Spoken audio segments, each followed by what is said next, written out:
My mother-in-law wore white to my wedding. So did 4 other women. I'm staring at my wedding photos on my laptop screen at 2:47 a.m., and I want to throw this thing across the room. There I am in my $2,800 Maggie Sodero dress, standing next to my new husband Jake, and we look like we're part of some twisted bridal flash mob. 5 women in white. 5. At my wedding.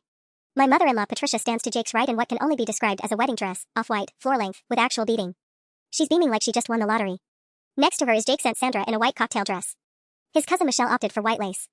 Jake's grandmother Rose, who I specifically helped pick out a lovely lavender dress 2 weeks ago, is somehow now wearing white chiffon. And my own cousin Amy who I've known since we were in diapers, is standing there in a white wrap dress with the audacity to look sheepish about it.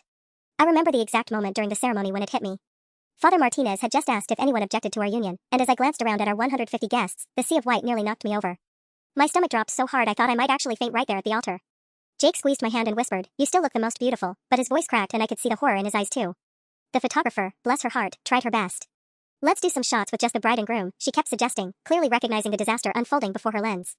But Patricia insisted on being in just one more family photo. Then Sandra needed her shot. Then Rose, who's 82 and might not have many more chances for family pictures. During cocktail hour, I cornered Amy by the bar. "What the hell, Amy? We literally went dress shopping together. You bought the navy blue one." She wouldn't meet my eyes. "Patricia called me last Tuesday. She said there was a change of plans, that you wanted all the women to wear white as some kind of theme. She said you were too embarrassed to call everyone yourself, but that it was really important to you." My blood turned to ice. "She what?" "She was so convincing, Sarah. She said it was like a feminist statement or something, that you wanted to reject the patriarchal tradition of the bride being the only one in white. She even quoted something she said you wrote on Facebook about outdated wedding customs. I never wrote anything like that. Ever. That's when I started paying attention. Real attention. I watched Patricia work the room, accepting compliments on her stunning dress choice, playing the gracious mother-in-law. I watched her pose for photos with other guests, always positioning herself front and center. I saw her intercept my photographer twice more, suggesting group shots that would prominently feature her and her white dress conspirators. By the time we cut the cake, I had figured out exactly what happened. Patricia hadn't just worn white to my wedding, she had orchestrated an entire campaign to make sure I wouldn't stand out on my own wedding day. She had weaponized my own family against me, manipulated elderly Rose, and turned my special moment into her personal victory lap. Jake found me in the bridal suite at 11:30 p.m., still in my dress but with mascara streaked down my cheeks. "Sarah, I'm so sorry. I had no idea she would." "This isn't over," I told him, surprising myself with how calm I sounded. "Your mother just started a war she's not going to win." I meant every word. The Monday after our honeymoon in Santorini, I started gathering evidence like I was building a federal case. I began with Amy, taking her to lunch at our usual spot, Café Luna on 5th Street. She looked miserable the entire time, picking at her Caesar salad while I methodically walked her through exactly what Patricia had told her. "She called you at 8:47 p.m. last Tuesday," I said, checking the phone records Jake had helped me pull. "What exactly did she say?" Amy's hand shook as she reached for her water. "She said you'd been having second thoughts about traditional wedding elements. That you felt like the white dress thing was antiquated and exclusionary. She even mentioned that article about wedding traditions being rooted in property exchange, which honestly sounded exactly like something you'd say." My jaw clenched. Patricia had done her homework. That article was something I'd shared on Facebook 8 months ago during my feminist literature phase. She also said. Amy hesitated. "She said you were worried about upstaging your bridesmaids since they're all different sizes, and that having multiple women in white would make everyone feel more comfortable and included." Clever. Patricia knew Amy had always been self-conscious about her weight, especially after her divorce last year. She'd weaponized my cousin's insecurities and my own political leanings to create the perfect lie. "Did she mention anyone else was doing this?" I pressed. "She said Sandra was already on board, and that Michelle thought it was a brilliant idea. She made it sound like I'd be the odd one out if I stuck with Navy." I made Amy write down everything she remembered from that conversation, word for word, then had her text me the timeline. Next, I called Sandra. Jake's Aunt Sandra was harder to crack. She's a real estate agent, sharp, skeptical, not easily fooled. But when I pressed her during coffee at her office on Wednesday, her story had a different angle. "Patricia said you were having anxiety about being the center of attention," Sandra admitted, looking uncomfortable. "She said you'd confided in her about feeling overwhelmed by all eyes being on you, and that you'd asked her to help make the day feel less spotlight-focused. Patricia had used my actual anxiety against me. I'd confided in Jake about my fears of being watched by 150 people, and he'd obviously shared that with his mother during one of their weekly calls. She twisted my vulnerability into ammunition. "Sandra, did Patricia offer to call Michelle and Rose for you?" "Actually, yes. She said she'd handle the coordination since she knew you were stressed with last-minute details. She even offered to help Rose find a white dress since Rose doesn't drive anymore." The picture was becoming crystal clear. Patricia hadn't just convinced 4 women to wear white, she'd orchestrated a psychological campaign that used intimate knowledge about each target. Amy's insecurities, my political views, Rose's mobility issues, and even Michelle's people-pleasing tendencies. But Patricia had made one crucial mistake. When I called Michelle on Thursday, she mentioned something the others hadn't. Your mother-in-law seemed so excited about the idea. She kept saying how this would be a wedding people would remember forever, how it would really make a statement about your family's progressive values. Michelle had recorded part of that conversation. She'd been on speakerphone while cooking dinner, and her husband David had been listening. David, who works in digital forensics, had actually recorded it on his phone because he thought Patricia's enthusiasm was weird and worth documenting. I now had a 12-minute audio file of my mother-in-law gleefully sabotaging my wedding day. The war Patricia started was about to get very interesting. The audio file was damning, but I needed more. Patricia was smart. She covered her tracks by making each woman believe the others were already participating. What I needed was proof of her real motivation, something that showed this wasn't just a misunderstanding but a calculated attack. I found it in the most unexpected place, Patricia's own Facebook account. Jake's sister Emma called me Friday evening, her voice tight with anger. Sarah, you need to see something. Mom posted in her book club's private Facebook group 2 days before your wedding. Emma had been added to the Riverside Literary Ladies group 6 months ago when Patricia was bragging about her daughter's master's degree. She'd forgotten Emma had access. Meet me at Starbucks on Market Street, Emma said. Bring Jake. He needs to see this too. 20 minutes later, Emma slid her laptop across the table. The post was timestamped Saturday, May 14th, 11:23 p.m., exactly 2 days before my wedding. Ladies, wish me luck tomorrow. Face blowing a kiss, my son is marrying a girl who thinks she knows better than everyone else. She's one of those feminist types who looks down on traditional family values. But I've got a little surprise planned that should knock her down a few pegs. Sometimes you have to show these young women that they're not as special as they think they are. The family matriarch still has some power. Nail polish will fill you in on the details at Tuesday's meeting. The comments were even worse. Patricia's friend Joyce had responded, "You go, Patricia. These millennials need to learn respect." Another woman, Linda, had written, "Can't wait to hear how you handle this." Sometimes a mother has to protect her son from the wrong woman. Jake's face had gone completely white. Jesus Christ, Sarah. She actually planned this as revenge? Emma screenshot everything before Patricia could delete it. There's more, she said grimly. Look at the comments thread.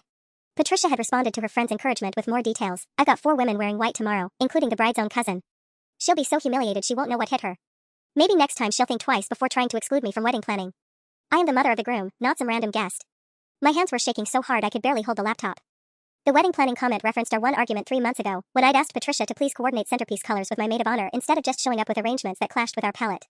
I'd been polite, diplomatic even. But apparently, asking Patricia to collaborate rather than control had been a declaration of war. There's a comment from Tuesday, Emma continued, scrolling down. After the wedding. Patricia had posted an update with 3 photos, one of her in her white dress surrounded by other guests, one of the group shot where she's positioned prominently next to Jake, and one candid photo of me looking visibly distressed during the reception. The caption read, "Mission accomplished, ladies." Faced with tears of joy, sometimes you have to teach people lessons they won't forget. The look on her face when she realized what was happening was priceless. She spent half the reception crying in the bathroom. Maybe now she'll appreciate that I'm not going anywhere, and she better start showing me the respect I deserve as Jake's mother. The matriarch always wins. Crown. Joyce had commented, "Patricia, you are savage." I love it. Linda added, "That girl needed to be humbled." Good for you. Jake stood up abruptly, knocking over his chair. "I'm going to kill her," he said, and I'd never heard his voice sound so cold. Sarah, I am so fucking sorry. I had no idea she was capable of this level of cruelty. Emma looked between us. What are you going to do? I stared at Patricia's gleeful confession, her celebration of my humiliation, her friends cheering on my public degradation.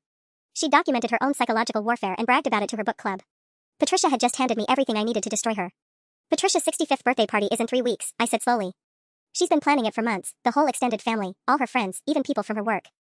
She's rented the ballroom at the Marriott. Jake was catching on. Sarah, what are you thinking? I smiled for the first time since the wedding. I'm thinking Patricia deserves a birthday surprise she'll never forget. The plan started coming together that weekend, but first I had to deal with Jake's crisis of conscience. Sarah, I keep thinking about this, he said Sunday morning, pacing around our kitchen while I made coffee. Maybe we should just cut contact with her. Go no contact, block her number, and move on with our lives. I looked at him over my mug. Jake, your mother humiliated me in front of 150 people. She manipulated my own family members. She posted photos of me crying on Facebook and called it mission accomplished. I know, but she's not going to stop. I pulled up Patricia's Facebook on my phone and showed him a new post from yesterday. Look at this. Patricia had shared an article titled, "When Your Son Marries the Wrong Woman, A Mother's Guide to Protecting Your Family," with the caption, "So much wisdom here. Sometimes being a good mother means making tough choices." Flexed biceps hashtag mother knows best hashtag family first. Jake's jaw tightened. Okay, that's really bad. She's already planning her next move. If we just disappear, she wins. She gets to tell everyone that I drove a wedge between you and your family. She becomes the victim. Emma texted me while we were talking, "Mom's asking Sandra for your new address. Says she wants to drop by and clear the air. Thought you should know." I showed Jake the message. She's not backing down. She's escalating. That afternoon, I drove to my parents' house in Willow Creek to bring them into the loop. Mom was repotting geraniums on the back porch when I arrived, and Dad was grilling burgers for an early dinner. "Sweetheart, you look exhausted," Mom said, setting down her gardening gloves. "How was the honeymoon?" I'd been dreading this conversation. My parents had noticed the white dress situation at the wedding, but they'd been too polite to say anything beyond Dad muttering interesting fashion choices during the reception. I showed them everything. Amy's written timeline, the audio recording from Michelle's husband, Emma's screenshots of the Facebook posts. Mom's face went through about 6 different expressions while Dad just got very, very quiet. "That vindictive bitch," Mom finally said, and I nearly dropped my phone. My mother never swears. Ever. Patricia Morrison deliberately sabotaged our daughter's wedding day, Dad said slowly. She manipulated Amy. She used Sarah's private anxieties against her. Then she bragged about it online. "What do you need from us?" Mom asked, and I could tell she was furious by the way she was systematically shredding a paper napkin. "I need you to come to Patricia's birthday party on June 18th. Dad raised an eyebrow. "We weren't invited." "You will be." Patricia's going to invite you herself, probably this week. She's going to want to play happy family and show everyone how well she's handling her new daughter-in-law. She'll want witnesses to her graciousness. I was right. Patricia called my parents Tuesday evening, syrupy sweet and full of apologies for the oversight in not inviting them to her milestone birthday celebration. She even offered to seat them at the family table. She's so transparent, Mom said when she called to tell me. Acting like we're all just one big happy family now. I wanted to hang up on her. Don't. We need you there. Wednesday brought an unexpected complication. Jake came home from work looking troubled. Patricia showed up at my office today, he said. She brought lunch from Romano's and wanted to have a talk about repairing our relationship. My blood pressure spiked. What did she say? She apologized for the wedding dress situation. Said it was all a big misunderstanding, that she was trying to honor what she thought were your wishes, and she feels terrible about how it turned out. Jake loosened his tie. She was really convincing, Sarah. If I didn't know about the Facebook posts, I might have actually believed her. She's testing you. Seeing if her story will hold. She also mentioned how excited she is for her birthday party, how she hopes it can be a fresh start for all of us. She specifically asked if you were planning anything special for her. I smiled grimly. Oh, I'm planning something special, all right. Patricia had no idea that her birthday party was about to become the stage for her own public reckoning. Thursday morning, I was finalizing the details of what I'd started calling Operation Birthday Reckoning when my phone rang. Unknown number, but I recognized the area code. It was local. Sarah? This is Joyce Hendricks from Patricia's book club. My heart stopped. Joyce, the woman who cheered Patricia on in those Facebook comments, calling her savage for humiliating me. I think we need to talk, Joyce continued, her voice shaky. Can you meet me somewhere private? It's about Patricia and what happened at your wedding. An hour later, I was sitting across from Joyce at a corner booth in Mel's Diner on the outskirts of town. She was maybe 60, with perfectly styled gray hair and nervous hands that kept fidgeting with her coffee cup. I've been losing sleep over this, she began. What Patricia did to you, it's been eating at me since our book club meeting on Tuesday. I stayed quiet, letting her talk. She showed us more photos from your wedding. Not just the ones she posted online, she had dozens on her phone. Pictures of you looking confused during the ceremony, shots of you talking to your cousin by the bar, one of you crying in the bathroom. Joyce's voice cracked. She was so proud, Sarah. Laughing about how she'd managed to coordinate the perfect takedown of someone who needed to learn their place. My hands clenched under the table. There were photos of me in the bathroom? But that's not why I called you, Joyce continued. Linda Peterson, you saw her comments on Facebook, she's Patricia's next-door neighbor. She told us something at book club that made my stomach turn. Joyce leaned forward, lowering her voice. Patricia's planning to do something at Jake's cousin's wedding next month. Michelle's younger sister Katie is getting married July 23rd, and Patricia's been making comments about how Katie is another one of these entitled young girls who thinks she's a princess. The coffee turned to acid in my stomach. What kind of comments? She's been asking pointed questions about Katie's wedding plans. Whether Katie chose her bridesmaids properly, if she's being inclusive enough of the older women in the family. Linda said Patricia spent an hour last weekend talking about how these modern brides don't understand that weddings are family events, not personal showcases. Patricia was already targeting her next victim. There's more, Joyce said, pulling out her phone. I screenshot this before Patricia deleted it yesterday. She showed me a message from the book club's group chat, timestamped Wednesday at 11:47 p.m. Ladies, I've been thinking about our conversation regarding entitled brides. Katie's wedding might be the perfect opportunity to reinforce some family lessons. These girls need to understand that they're marrying into established family structures, not creating their own little kingdoms. Sometimes consistency is key. Winking face. I stared at the message. Patricia wasn't just planning to sabotage another wedding, she was turning it into a pattern, a systematic campaign against any woman who married into the Morrison family. Why are you showing me this? I asked. Joyce's eyes filled with tears. Because I have 3 daughters, Sarah. And if someone did to any of them what Patricia did to you, I'd want someone to warn me. She paused. Also because I've been watching Patricia for 2 years in book club, and I'm starting to realize she's not the gracious woman I thought she was. She's cruel. And she's escalating. I thought about Katie Morrison, 24 years old, probably picking out centerpieces and arguing with her caterer right now, having no idea that her future mother-in-law was planning to destroy her wedding day just like she destroyed mine. Joyce, I need you to do something for me, I said. I need you to keep me updated on anything Patricia says about Katie's wedding. Any comments, any plans, anything. Absolutely, she said immediately. And I need you to come to Patricia's birthday party on June 18th. Joyce looked confused. I wasn't invited. I smiled, feeling the final pieces of my plan clicking into place. You will be. Patricia's going to want her book club friends there to witness her triumph. But Joyce? You're going to see something very different than what she's expecting. When I got home that afternoon, Jake was already there, sitting at our kitchen table with his head in his hands. Emma called, he said without looking up. Patricia reached out to Katie this morning. Asked if she needed help coordinating family members for her wedding photos. Offered to handle communications with the older female relatives about dress code. The predator was already circling her next target. That's it, I said, pulling out my laptop. Patricia's birthday party just became about more than revenge. It's about stopping her before she destroys another bride's wedding day. Jake looked up at me, and I could see he'd finally reached the same conclusion I had 3 weeks ago. His mother wasn't going to stop until someone stopped her. Jake and I spent Friday evening wargaming every possible scenario for Patricia's birthday party. We had the evidence, we had allies, and we had a plan. What we didn't have was a way to ensure Patricia couldn't spin this into another victory somehow. She's going to claim she was trying to help, Jake said, pacing between our couch and the kitchen island. That's her pattern. She'll say she misunderstood your wishes, that she was trying to be supportive, that everything got blown out of proportion. Not with the Facebook posts, I countered.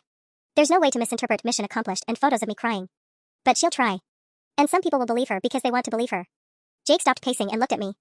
My Uncle Robert still thinks Patricia walks on water. So does my cousin Mark. They'll dismiss the Facebook stuff as private venting and focus on her public apology. He was right, and I hated it. Patricia had spent 37 years building her reputation as the perfect mother, the devoted wife, the pillar of the community. One birthday party revelation wasn't going to undo decades of carefully crafted image management. That's when Emma called with information that changed everything. "Sarah, I've been digging through Mom's computer," she said without preamble. She asked me to help her create a digital photo album for the birthday party, and I found a folder labeled Wedding Project. My heart started racing. What kind of folder? Screenshots. Dozens of them. She's been documenting everything about your wedding planning for months. Your Facebook posts about dress shopping, Instagram stories from your bachelorette party, even screenshots of your Pinterest boards. Jake grabbed the phone and put it on speaker. "Emma, what exactly are you looking at?" "She has a timeline, Jake. Like an actual spreadsheet. It starts in February with Sarah's post about rejecting traditional wedding elements, and it tracks every conversation Mom had with family members about the wedding. There are notes about who would be easiest to manipulate and why." I sank onto our couch. She has notes about manipulating people? Amy's listed as insecure about appearance, responds to inclusion language. Sandra is practical, needs logical justification. Rose is physically dependent, appreciates help with errands. It's like she profiled everyone she planned to use.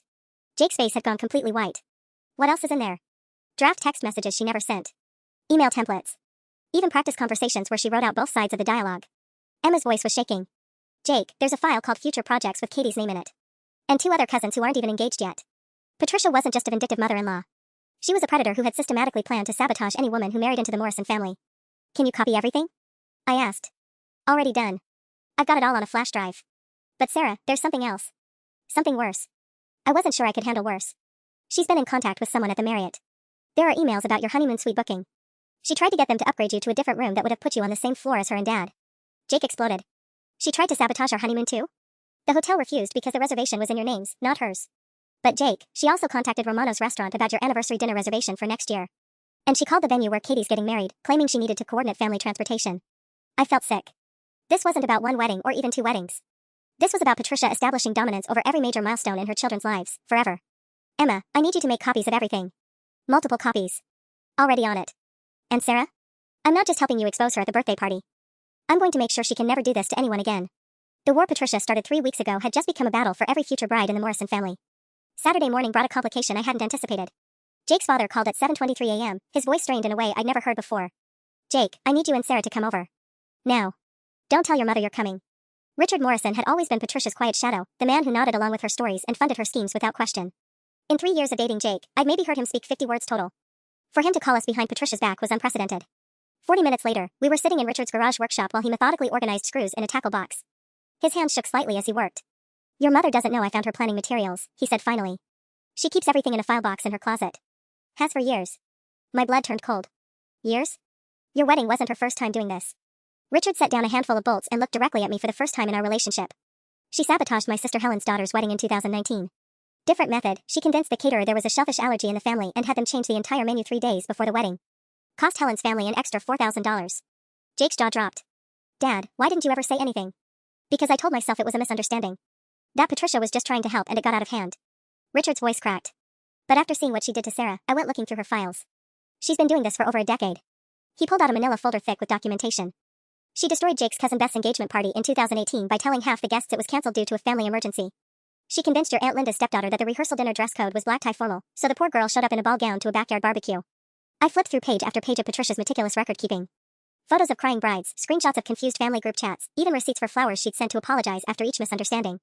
"She keeps trophies," I whispered, staring at a photo of Beth looking mortified at her engagement party. "The worst part is how she covers her tracks," Richard continued. "She always has a reasonable explanation. Always plays the concerned family member who was just trying to help. And she always makes sure to be the one who swoops in to fix the problem she created." Jake found a folder labeled Sarah Wedding 2023 that was 3 inches thick. "Jesus Christ, Dad. She started planning this in January. 2 months before Sarah even asked her to help with centerpieces." The folder contained everything Emma had found on Patricia's computer, plus handwritten notes, printed emails, and something that made my stomach drop, floor plans of our wedding venue with detailed annotations about sightlines and photo opportunities. "She walked the venue," I said, staring at diagrams marked with Patricia's careful handwriting. "She planned exactly where to stand for maximum impact in every photo." Richard nodded miserably. "She scouted it 3 times. Told me she was helping with coordination, but she was actually mapping out how to position herself and the other women for maximum visibility." "Why are you showing us this now?"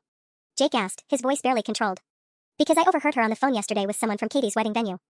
She was asking about the bridal suite layout and whether family members could access it before the ceremony." Richard's hands clenched. "She's going to do something to that girl, and I can't. I can't be part of it anymore." I looked at this broken man who'd enabled his wife's cruelty for over a decade, and felt a mix of pity and rage. Richard, I need you to do something for me, I said. I need you to make sure Patricia comes to her birthday party. No matter what happens between now and then, no matter what she suspects, you have to get her to that ballroom. He nodded slowly. What are you planning? I smiled grimly, thinking about Patricia's carefully documented history of destroying other women's most important moments. I'm going to give your wife the birthday surprise she deserves. The Monday before Patricia's birthday party, I discovered she'd made a critical mistake that would seal her fate. I was at Target picking up supplies for what Jake had started calling Operation Nuclear Option when my phone rang. The caller ID showed Katie Morrison, Jake's cousin, Patricia's next intended victim. Sarah, I hope you don't mind me calling, Katie said, her voice tight with stress. Emma gave me your number. I need to ask you about something, and I didn't know who else to talk to. I abandoned my cart in the party supplies aisle. What's going on, Katie? It's about Aunt Patricia. She's been really involved in my wedding planning lately. Like, weirdly involved. Katie paused. She called my venue coordinator this morning claiming there was a family emergency and asking if she could access the bridal suite early on my wedding day. When the coordinator called to confirm with me, I had no idea what she was talking about. My heart started racing. Patricia was already executing her next attack. Katie, where are you right now? At home. My fiancé's at work, and I've been sitting here trying to figure out what to do. Aunt Patricia also contacted my florist yesterday asking about coordinating family corsages, but I never asked her to do that.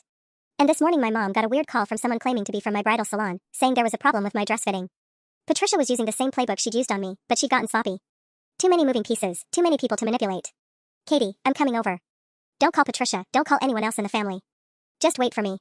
20 minutes later, I was sitting in Katie's living room watching the sweet 24-year-old dissolve into tears as I showed her everything. The Facebook posts about me, the planning documents Richard had copied, the spreadsheet with her name in the future projects folder. She hates me, Katie whispered, staring at Patricia's profiling notes.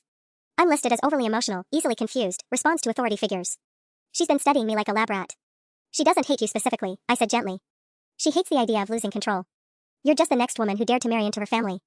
Katie's phone buzzed with a text message. She glanced at it and went pale. It's from Aunt Patricia. She says she's coming over in an hour to help me finalize some last-minute details for the wedding. Katie looked up at me with panic in her eyes. Sarah, I can't face her alone. Not knowing what I know now. I checked the time, 2:47 p.m. Patricia's birthday party was in 5 days, and here she was, making moves on Katie that would give me everything I needed to destroy her completely. Katie, how would you feel about helping me make sure your Aunt Patricia never does this to another bride again? What do you mean? I pulled out my phone and opened the voice recording app. I mean, when Patricia gets here in an hour, you're going to let her talk. And we're going to document every single manipulation technique she uses. Katie stared at me for a long moment, then her jaw set with determination that reminded me of Jake. What do you need me to do? By the time Patricia knocked on Katie's door at 4:15 p.m., we had 3 recording devices running and a game plan that would give me enough evidence to end Patricia's reign of terror forever. What Patricia didn't know was that she was about to hand me the final nail for her own coffin. Patricia walked into Katie's living room like she owned it, carrying a leather portfolio and wearing the same predatory smile I'd seen at my wedding reception. I was hidden in Katie's bedroom with the door cracked, phone recording everything through the gap. Katie, sweetheart, you look stressed, Patricia said, settling herself on the couch without being invited. That's exactly why I wanted to come by today. These final weeks before a wedding can be so overwhelming for young brides. Katie, to her credit, played her part perfectly. I'm just trying to make sure everything goes smoothly, Aunt Patricia. Of course you are, dear. That's why family is so important. Patricia opened her portfolio and pulled out what looked like a checklist. Now, I've been thinking about your wedding party coordination, and I have some concerns. I watched Patricia's face through the crack in the door. She had that same calculating expression she'd worn while posing for photos at my reception. Concerns? Katie asked, her voice appropriately nervous. Well, darling, I've noticed you've chosen some interesting bridesmaids. Your college friends are lovely, I'm sure, but they don't really understand Morrison family traditions. Patricia leaned forward conspiratorially. I'm worried they might not photograph well with the family. Different backgrounds, different styles. My blood boiled. Patricia was about to suggest replacing Katie's bridesmaids. I hadn't thought about that, Katie said, playing confused perfectly. That's why you need someone with experience to guide you. Someone who understands how these events really work. Patricia pulled out her phone and showed Katie something. Look at these photos from Sarah's wedding. See how chaotic everything looks? That's what happens when a bride doesn't properly coordinate her wedding party with family expectations. She was using my wedding as a cautionary tale while simultaneously taking credit for sabotaging it. Now, I have a suggestion that might solve several problems at once, Patricia continued. What if we adjusted your color scheme slightly? Instead of having only you in white, what if we created a more inclusive palette? I've already spoken to Sandra and Michelle about this possibility. Katie's sharp intake of breath was audible. You want other people to wear white to my wedding? Not white exactly. More like coordinating neutrals. Ivory, cream, champagne. It would create such elegant photos, and it would help your bridesmaids feel less prominent. Patricia's voice was syrupy sweet. I've already identified 4 family members who would look stunning in light colors. We could create a beautiful, cohesive family portrait. I was recording Patricia literally describing the exact same sabotage plan she'd used on me, in real time. I don't know, Katie said hesitantly. My fiancé might think that's weird. Patricia's mask slipped for just a second. Katie, dear, you're marrying into the Morrison family. That means considering what's best for the family as a whole, not just your personal preferences. A good wife learns to prioritize family harmony over individual desires. There it was. Patricia's true philosophy laid bare. Besides, Patricia continued, pulling out printed photos, I've already taken the liberty of researching appropriate dresses for the family members. Sandra looks lovely in ivory, and I found the perfect champagne dress for myself. Your grandmother Rose would be beautiful in pearl gray, almost white, really. Katie stared at the photos Patricia had selected. You already picked out dresses for people? I was being proactive. I know how busy you are with work and wedding planning. I thought I'd handle the family coordination for you. Patricia smiled that shark smile. All you need to do is call each of them and explain the new vision. I've written out talking points for you. She handed Katie a typed document with scripted conversations. The same manipulation tactic she'd used on Amy and Sandra, but this time premeditated and documented.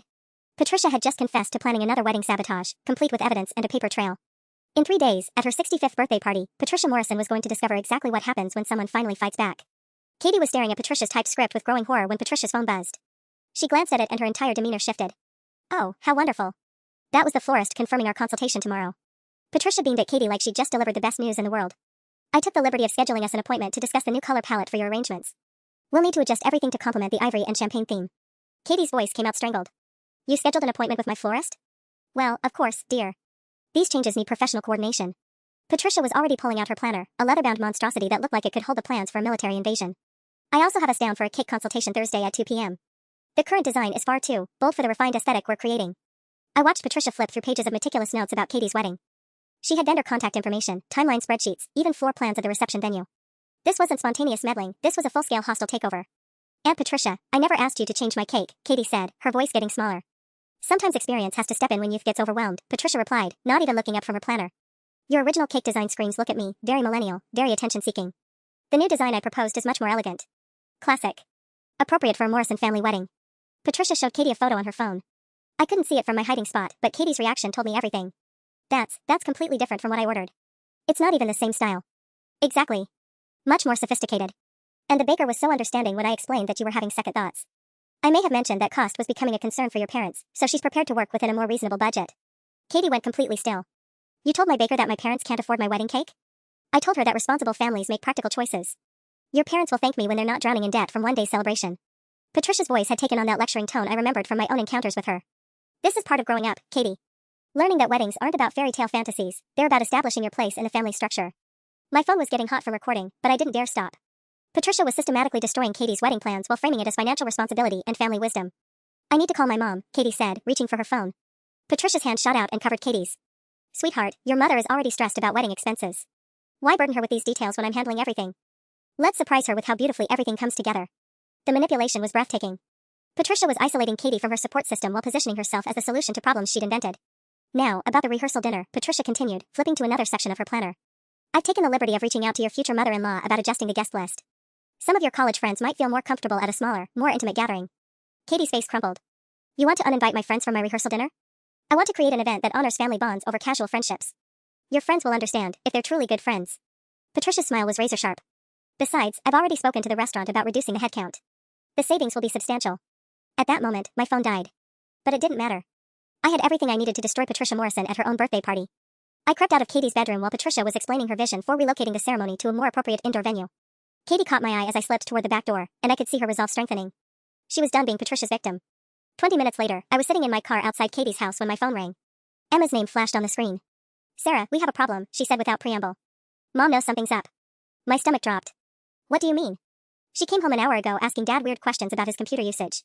Whether anyone had been in her closet. If he'd noticed anything missing from her files. Emma's voice was tight with anxiety. She also asked if I'd been acting strange lately. I thought fast. Patricia was paranoid, but was she paranoid enough to cancel her own birthday party? Did your dad say anything? He told her he'd been organizing his workshop and might have moved some of her storage boxes by accident. But Sarah, she's suspicious. She spent 45 minutes going through her Patricia filing system, checking that everything was where she left it. This was bad. If Patricia suspected she was being investigated, she might go to ground, cancel the party, or worse, accelerate her timeline with Katie. Emma, I need you to do something for me. Can you casually mention to your mom that you're excited about her party? Maybe ask if she needs help with last-minute preparations? Why? Because I need her focused on her birthday celebration, not on whatever she thinks we might know. I watched Patricia's car pull out of Katie's driveway. If she thinks the party is just a normal family gathering, she'll show up. But if she suspects it's a trap, she'll disappear and probably take her revenge on Katie instead, Emma finished. Okay, I can do that. But Sarah, what if she already knows about the Facebook screenshots? What if she's deleted everything? That's when Katie called, her voice shaking with adrenaline. Sarah, you need to hear this. After you left, Patricia made a phone call. Who did she call? Someone named Linda. She was talking about the party on Saturday, but she said something really weird. She said, I hope you're prepared for some fireworks at my birthday celebration. Some people need to learn that family loyalty works both ways. My blood turned to ice. Patricia wasn't just suspicious, she was planning something for her own party. Some kind of preemptive strike. Did she say anything else? She mentioned your name specifically. She said, Sarah thinks she's so clever, but she has no idea what real family power looks like. Saturday night is going to be very educational for everyone.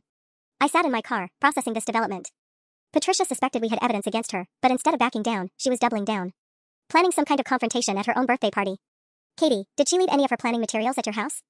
Actually, yes. She left that leather portfolio on my coffee table. Should I look through it? Yes, but be careful. And Katie? Don't go to any more meetings with her alone. She's escalating. After I hung up, I called Jake immediately. Your mother is planning something for her birthday party. Something involving me specifically. What kind of something? I don't know yet, but Patricia just told someone that Saturday night was going to be educational for everyone. Jake, what if she's planning to turn her own party into an attack on me? Get ahead of whatever evidence we have? The line went quiet for a long moment. Then we better make sure our evidence is bulletproof, he said finally. Because if Patricia wants a war at her birthday party, she's going to get one. 3 days before Patricia's birthday party, Katie called me at 11:43 p.m., sobbing so hard I could barely understand her. Sarah, she ruined everything, Katie choked out between tears. The florist, the baker, the venue coordinator, she's already changed half my wedding. I was out of bed instantly, grabbing clothes. Katie, where are you? At home, but I can't. I can't handle this anymore. She called the country club today and told them there was a family disagreement about my reception timeline. They moved my ceremony an hour earlier without even checking with me first. My hands shook as I pulled on jeans. Patricia wasn't waiting until after her birthday party to destroy Katie. She was accelerating her attack, probably suspecting that we were onto her. I'm coming over. Don't make any calls until I get there. When I arrived at Katie's apartment, I found her surrounded by crumpled tissues and a laptop showing her completely transformed wedding Pinterest board. Patricia had somehow gained access to Katie's account and replaced every image with her own refined alternatives. Look at this, Katie said, pointing at the screen with a trembling finger. She changed my color scheme from blush and gold to champagne and ivory.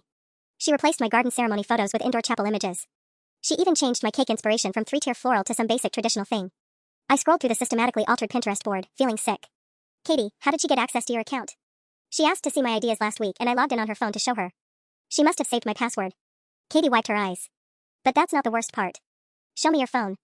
I handed it over, confused. Katie pulled up Facebook and navigated to Patricia's profile. She posted this 2 hours ago, Katie said, turning the screen toward me.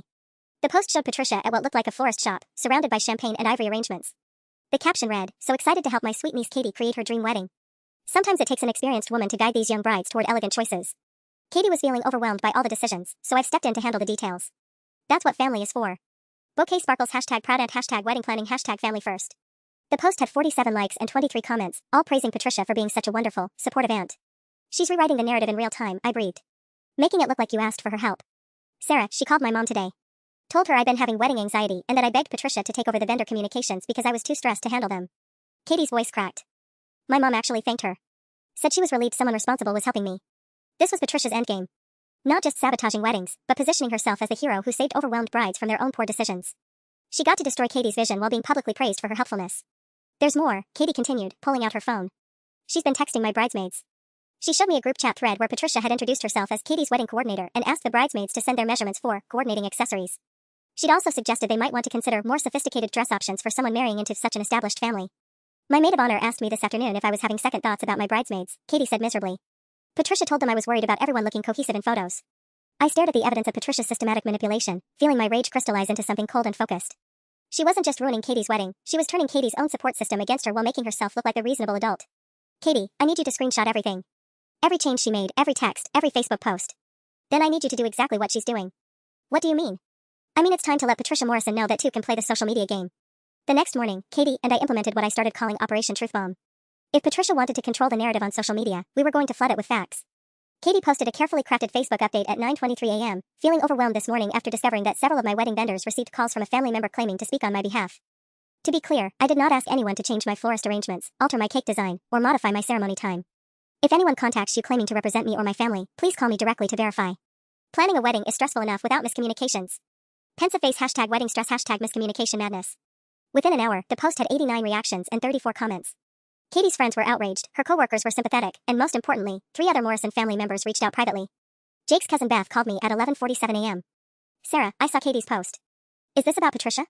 Why do you ask? Because she did something similar at my engagement party in 2018. Called half my guests claiming there was a family emergency and the party was cancelled. I never put the pieces together until now, but... Beth's voice trailed off. Oh my god. She sabotaged my party on purpose. By noon, I had messages from 2 more Morrison wives. Patricia's pattern was becoming visible to her previous victims, and they were starting to connect the dots. But Patricia wasn't going down without a fight. At 2:15 p.m., she posted her own Facebook response, a masterclass in victim manipulation, heartbroken to see family drama playing out on social media. As an experienced mother and aunt, I only wanted to help Katie navigate the complexities of wedding planning. When she expressed anxiety about vendor coordination last week, I offered to make a few calls to reduce her stress. I had no idea my attempts to help would be misinterpreted. Perhaps this is a generational misunderstanding about family support systems. Praying for healing and communication within our family. 2 hearts #family first #misunderstood #generational differences. The post was diabolical. Patricia positioned herself as the misunderstood helper while implying Katie was dramatic and ungrateful. Worse, she was framing the conflict as generational differences, making anyone who supported Katie look like they were disrespecting their elders. But Patricia made one crucial mistake. She tagged Katie in the post. This meant Katie saw it immediately, along with all of Katie's friends and coworkers. Within minutes, Katie's comment section exploded with people who'd witnessed Patricia's behavior firsthand. Katie's maid of honor commented, "Patricia, you texted us asking for measurements for coordinating accessories and suggested Katie was having second thoughts about her bridesmaids. That's not helping with vendor stress."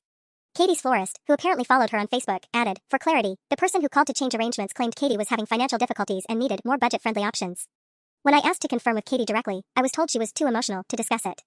One by one, Patricia's story crumbled in real time as people posted their actual experiences with her help. But the comment that made my blood run cold came from Linda Peterson, Patricia's book club friend. "Patricia, sweetie, maybe save these family conversations for Saturday. Looking forward to your birthday celebration, should be quite the evening. Party popper." Patricia replied immediately, "Thanks, Linda. Yes, Saturday will definitely be memorable. Some conversations are better held in person with the whole family present." Red heart. I screenshot both comments and immediately called Jake. "Your mother is definitely planning something for her birthday party. Something public, something involving the whole family." "What kind of something?" "I think she's planning to ambush me. Get me in a room full of Morrison relatives and try to turn them against me using whatever twisted version of events she's concocted." I was pacing our bedroom, my mind racing. "Jake, what if she's been poisoning the well with your extended family for weeks? What if we walk into that party and she's already convinced everyone that I'm the problem?" "Then we stick to the plan," Jake said firmly. "We have evidence, Sarah. Real evidence. Not just her word against yours." He was right, but as I stared at Linda's ominous comment about Saturday being quite the evening, I couldn't shake the feeling that Patricia had one more devastating surprise planned. The war was about to reach its climax, and I was terrified that Patricia might win after all. Friday afternoon, exactly 24 hours before Patricia's birthday party, Jake came home from work looking like he'd seen a ghost. "Sarah, we have a massive problem," he said, dropping his briefcase and pulling out his phone. "My dad called me at the office. Patricia found the flash drive." My stomach plummeted. "What flash drive?" "The one Emma made with all of Patricia's planning documents. Dad had hidden it in his workshop, but Patricia went through everything this morning. She knows we have copies of her files." I sank onto our couch, my mind racing through the implications. Does she know about the Facebook screenshots? The audio recording? She knows about everything, Sarah. Dad said she was in her closet for 2 hours going through every box, every file. She found gaps where he'd photocopied things. Jake sat down heavily beside me. But that's not the worst part. He showed me a text message sent to his entire extended family at 1:47 p.m. "Family, due to some concerning developments, I need to address a serious situation at tomorrow's celebration. Please plan to stay after dinner for an important family discussion. This involves the integrity of our family unit and some very hurtful deceptions that have been brought to my attention. Patricia." 32 people had already responded with concern and promises to attend. Jake's uncle Robert asked if he needed to bring legal counsel. His cousin Mark offered to handle any troublemakers. Patricia was mobilizing her army. "She's turning tomorrow night into a tribunal," I whispered. "She's going to put me on trial in front of your entire family." Jake's phone buzzed with another message, this one from his Aunt Sandra. "Jake, your mother is very upset. She says Sarah has been collecting private family information and spreading lies. Is this about the wedding dress situation? Can we resolve this quietly?" Then another from his cousin Michelle, really disappointed to hear about the betrayal of trust. "Patricia showed me some very concerning evidence of manipulation and deceit. Hope we can work this out as a family." My hands started shaking. "Jake, what evidence could she possibly have?" "Everything we documented is true." "I don't know, but she's clearly been preparing her own narrative." He scrolled through more incoming messages. "Look at this one from my grandmother." Rose had written, "So sad to see family turning against family." Patricia explained how some people have been twisting her acts of kindness into something malicious. "We need to support her during this difficult time." Patricia had spent the last 24 hours inoculating the entire Morrison family against whatever evidence we might present. She'd framed herself as the victim of a malicious campaign and positioned me as the villain who'd manipulated everyone against a loving mother and aunt. "We need to call this off," Jake said suddenly. "Sarah, if we go to that party tomorrow, you're going to be walking into an ambush with 30 people already convinced you're lying." "No." I stood up, feeling that familiar cold clarity settle over me. "We're not backing down now." Patricia made one crucial mistake. "What mistake?" I pulled out my laptop and showed him Katie's Facebook post from this morning. It had now been shared 23 times and had 127 comments, but more importantly, it had been seen by 847 people, including dozens of Morrison family members. "She's been so focused on controlling the narrative within your family that she forgot about the public record." Katie's florist confirmed Patricia's lies in writing. The venue coordinator has documentation of Patricia's unauthorized changes. Her book club friend screenshot her bragging posts before she deleted them. Jake looked at me uncertainly. "But if the family already believes her version, then we make sure tomorrow night isn't just about family opinion. We make it about facts that can't be spun or reinterpreted." I opened Patricia's Facebook profile, where her latest post had 89 supportive comments from relatives rallying around her. Patricia wants to play victim? Fine. But victims don't have spreadsheets documenting their psychological warfare campaigns. I showed Jake the folder Richard had copied, now enhanced with Katie's evidence, the audio recordings, and timestamps that proved premeditation. Jake, your mother has been so confident that she's untouchable that she documented everything. Tomorrow night, she's expecting to control the narrative like she always has. But for the first time in her life, someone has the receipts. My phone rang. Katie's name appeared on the screen. Sarah, she said, her voice stronger than I'd heard it in days. Patricia just called me. She wants me at the party tomorrow night. Says it's time for me to clarify some misunderstandings in front of the family. I smiled grimly. Patricia was so confident in her manipulation skills that she was actually assembling her victims for a public confrontation. Katie, how do you feel about giving your Aunt Patricia the family discussion she's asking for? Saturday night, 7:43 p.m. The Marriott ballroom was decorated exactly as Patricia had planned, elegant gold and cream arrangements, round tables draped in champagne linens, and a head table where the birthday girl held court like a queen surveying her kingdom. I stood near the bar with Jake, watching Patricia work the room in her shimmering silver dress, accepting birthday wishes and compliments with practiced grace. 57 guests had come to celebrate her 65th birthday, including every Morrison family member within a 3-hour drive. She looks confident, Jake murmured, squeezing my hand. She should be. Look around. I nodded toward his relatives, who kept shooting me concerned glances and whispering among themselves. Uncle Robert hasn't made eye contact with me once. Aunt Sandra actively turned away when I walked past their table. She's convinced them all that I'm the villain in this story. At 8:15 p.m., after dinner had been served and the birthday toasts completed, Patricia stood up and tapped her champagne flute. The room fell silent immediately. Thank you all for being here tonight to celebrate with me, she began, her voice carrying that familiar syrupy warmth. Family means everything to me, which is why what I have to share tonight is so difficult. My heart started hammering, but I stayed perfectly still. Recently, I discovered that someone in our family has been collecting private information about me, recording private conversations, and spreading malicious lies designed to damage my relationships with people I love. Patricia's voice cracked with practiced emotion. This person has twisted my attempts to help with family events into something ugly and manipulative. Murmurs of sympathy rippled through the room. I could feel eyes turning toward me, some angry, some pitying. As most of you know, there was some confusion at Jake and Sarah's wedding about dress colors. What you don't know is that I've been blamed for a deliberate sabotage campaign, when all I did was try to coordinate what I believed were Sarah's wishes. Patricia dabbed at her eyes with a tissue. Now she's targeting Katie's wedding with the same accusations. Katie sat frozen at table 4, exactly as we'd planned. I believe in family forgiveness, Patricia continued, so I'm giving Sarah a chance to address these hurtful accusations directly, in front of everyone who's been affected by them. The room was dead silent as every head turned toward me. Patricia smiled encouragingly, like a teacher giving a struggling student a chance to redeem themselves. I stood up slowly, pulling out my phone. Thank you, Patricia. I do think it's time everyone heard the truth. I opened the audio file from Michelle's husband and pressed play. Patricia's voice filled the ballroom through the venue sound system. Your mother-in-law seemed so excited about the idea. She kept saying how this would be a wedding people would remember forever, how it would really make a statement about coordinating family members wearing white. Patricia's face went chalk white, but I wasn't finished. Next came the Facebook screenshots, projected onto the venue's presentation screen courtesy of Katie's fiancé, who worked in IT. The room read Patricia's own words. Sometimes you have to show these young women that they're not as special as they think they are. The family matriarch still has some power. Then the planning spreadsheets, the manipulation profiles, the future projects list with 3 more Morrison brides targeted for sabotage. By the time I finished presenting 2 years' worth of documented psychological warfare, half the room was staring at Patricia in horror and the other half was pulling out their phones to record her reaction. Uncle Robert stood up slowly. Patricia, what the hell is wrong with you?